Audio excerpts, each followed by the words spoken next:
good evening, everybody. This is Attorney Davis with Davis Legal Center.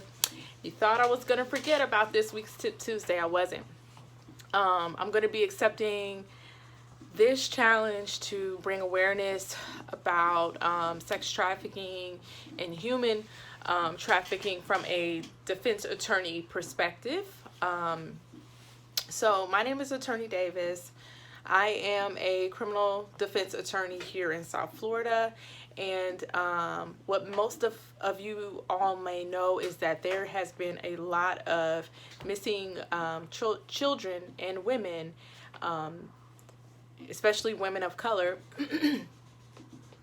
that may be missing due to human trafficking. And ironically, I was picking up my son from school today, and he and I both noticed this young African-American girl. She looked about 7 or 8, and she was running by herself in some very short shorts and a shirt. And you know, my 6-year-old even stated right away, you know, mommy, let's turn around. Can we go get the girl? Can we take her home if she's not safe? Because she was running by herself. And due to daylight savings time, it is very dark here in South Florida. And it could have been maybe about 6:30. So needless to say, I immediately looped the corner, the block. It took me a little while because it was dark and I had to find her. I eventually found her, and I seen a woman who appeared very young. I didn't know she was a woman. She looked like a teenager, but that was running behind her. So I stopped my car and I drove up on the side of them, and I asked her, were you okay? And luckily she said, yes, this is my child. I'm just running behind her.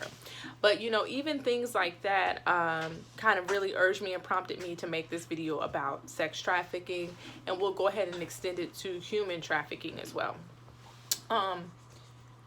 So I really made this video to give families tips from a criminal defense attorney or as a person too, about how you can keep your children or your loved ones safe from human trafficking and sex trafficking. And I'm hoping that my experience kind of brings awareness about things to look out for as it relates to your children. So this is a little bit of a different type of Tip Tuesday this week. So I have about 4 tips for parents to kind of keep an eye on in regards to their children. The first tip that I have is that, you know, parents, families, loved ones, you want to always make sure that you're keeping an eye out on children. I like to call it, you know, the old school way of just keeping in touch with your kids, schooling your kids, making sure that your children, if they have any traumas or are in need of any form of therapy, whether it be psychological, psychiatric, any form of therapy, you want to make sure that you are paying enough attention to your children to where you can spot signs and signals head on. So taking that a little bit further, and I don't want this video to be too long, but I feel like it deserves or it warrants, you know, as much information as possible. So, you know, from my perspective as a criminal defense attorney, I have represented people that have been charged with human trafficking and sex trafficking. And I've represented these individuals. And regardless of how people feel about it, I have kind of come up with some things and some themes that I feel like kind of come and stick out to me that could be beneficial to parents. And one of those is always that a lot of these victims in these human trafficking and sex trafficking cases, a lot of these victims in these cases tend to have some sort of, you can tell there's some kind of psychological abuse that has happened to the victims at some point in time in their lives, because a lot of times these women are being physically abused by the person that has been accused of a crime. They're being physically abused, mentally abused, financially abused. And so, and a lot of these women tend to be victims of sex abuse. I hate to say it. And some of them, quite frankly, come from good homes. I mean, you can almost never really predict it. But I think the main theme, or the main thing that sticks out in my mind, is that a lot of times these young girls or women tend to come from very traumatic backgrounds. So what I'm telling you is, as a parent, if you spot signs or signals that your child, you know your child better than most, has experienced or is experiencing trauma, abuse of any kind, you want to make sure that you are getting them the help that they need, so that they can work and process through and cope and deal with the things that they need to do, so that it won't come back and manifest itself in different ways. Okay, so if you spot in signs and things that come out to your mind that your child has been abused physically, mentally, whatever the case may be, make sure you bridge the gap and you get the child the services that they need. Child, woman, or women. Sorry, my son's here with me.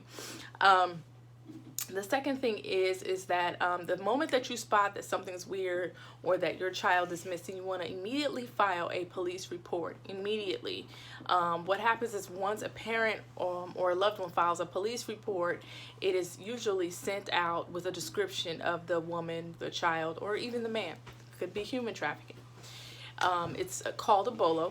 Be on the lookout, and at least the information is disseminated quickly. A lot of times when a person or persons are being trafficked, they may be moving these people across state lines in different cities, so that way the quicker you get out to the police that a child or a person is missing, along with a description of them, a picture, what they were last wearing, their usual places that they frequent, the names of the schools that they go to, the people that they hang around. The sooner you get all that information to law enforcement, the sooner that law enforcement could be of assistance. The third tip that I want to give to you is know your child's friends, associates. It does truly, I'm a parent, it takes a tribe to raise children. I'm very aware of that. So you should have parents, friends. You want to meet those parents, friends of your child or children. You want to know your neighbors. You have to have a tribe of people that stand in the line for your child, and you have to be a part of the community and the tribe, and not expect everyone to care or to supervise your child while you sit back. So it's a give and a take. Yeah, those are probably the three biggest tips that I have to give to families to help prevent human or sex trafficking. Believe it or not, sex trafficking is not just happening to girls or to women. Sex trafficking is also happening to boys and to men. There's different forms of sex trafficking, like I was mentioning, there are different forms of trafficking a person. And so it's important that you know that anybody could be susceptible to it. Again, these are just things that I've noticed kind of in my experience as a criminal defense attorney, and I hope that it helps you and your family. And if you are looking to consult with a criminal defense attorney here in South Florida, our office handles state and federal cases here within the state of Florida, and you can contact us at our office. You can also visit us on our website at www.thedavislegalcenter.com. I hope that this week's Tip Tuesday about bringing awareness around sex and human trafficking you found to be relevant, and if you could please share this information, we would appreciate it. Bye, everybody.